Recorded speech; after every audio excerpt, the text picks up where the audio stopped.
എന്താ പേര്? സീമ.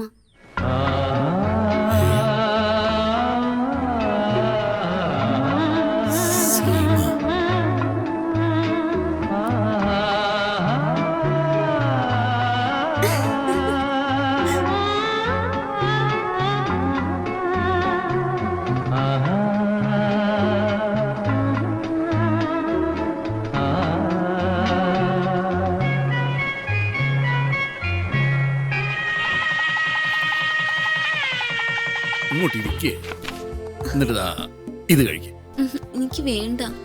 എന്നാ ഇത് കഴിക്കും, ഇതെങ്കിലും കഴിക്കും. എനിക്ക് വേണ്ട. അങ്ങനൊന്നും പറഞ്ഞാ പറ്റില്ല. ഇതൊന്നും നിനക്ക് വേണ്ടിയല്ല, നമ്മുടെ മോന് വേണ്ടിയാ, വരാൻ പോകുന്ന നമ്മുടെ നായകന് വേണ്ടി.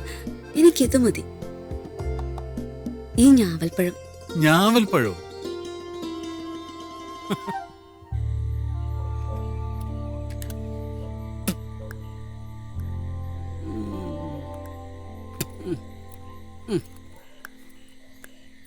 മോനെ ബ്ലൈഡ് എന്തിനാ? നഖം കടിച്ചൂടാന്നാ. കട്ടപ്പന ഗവൺമെന്റ് ആശുപത്രിയിലെ പ്രസവമുറിക്ക് മുമ്പിൽ എൻ്റെ അച്ഛൻ കാത്തിരുന്നത് സ്വന്തം കുഞ്ഞിനെയല്ല, മലയാള സിനിമയിലേക്ക് എല്ലാം തികഞ്ഞൊരു നായകനെയാണ്.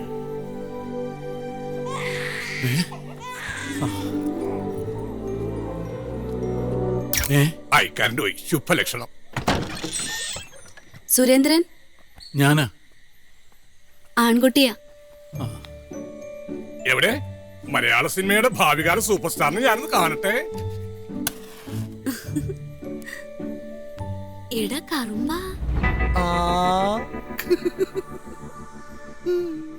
ഇത് ജയന്റെ സിനിമ പോലെയല്ല, കരിവുരുണ്ട ജീവിതങ്ങളെ. അമ്മ ഞങ്ങളെ വിട്ടുപോയ കാര്യം പോലും അച്ഛൻ പെട്ടെന്ന് മറന്നു. എന്നെ സിനിമാ നടനാക്കാനുള്ള തിരക്കിലായിരുന്നു അച്ഛൻ. ആഹാ, മിടുക്കനായി. ബെൽറ്റ് മാത്രം കുറച്ച് വീതി കുറഞ്ഞു പോയി. സാരമില്ല, നമുക്ക് വേറെ വാങ്ങാം. ആ പാലത്തിന്റെ അവിടെ ഉള്ളവരെ മാറ്റി നിർത്താൻ പറ, ഷോട്ടെടുക്കാൻ സമയമായി. ഒന്ന് പറയടോ, മാറ്റി നിർത്താൻ പറ. മോന്റെ പേരെന്താ? കൃഷ്ണൻ നായർ. ഈ കൊച്ചിന്റെയോ? അതെ, ജയന്റെ ശരിക്കുള്ള പേരാ കൃഷ്ണൻ നായർന്ന്. ഞങ്ങൾ ഇവനെ വീട്ടിൽ കിച്ചു എന്നാ വിളിക്കുന്നത്. ഇവന് സൈക്കിൾ ചവിട്ടാൻ അറിയാവോ? ഇല്ലേ? അവനില്ലെന്നാണല്ലോ പറഞ്ഞത്. അതവൻ വെള്ളത്തിൽ ചവിട്ടൂല, കരയെ ചവിട്ടും.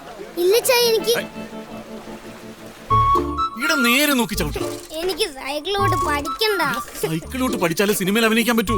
എനിക്ക് സിനിമയിൽ അഭിനയിക്കണ്ട അച്ചായി. നേരെ നോക്കി ഓടിക്കടാ. എനിക്ക് പേടിയാ. നേരെ നേരെ നേരെ നോക്കി ചവിട്ട്. മോനെ കിച്ചു, മോനെ. എന്റെ വീട്. അയ്യോ, ചോര. പറഞ്ഞില്ലേ എനിക്ക് സിനിമയിൽ അഭിനയിക്കണ്ടത്. അയ്യോ, നെറ്റി പൊട്ടി ചോര വന്നല്ലോ മോനെ.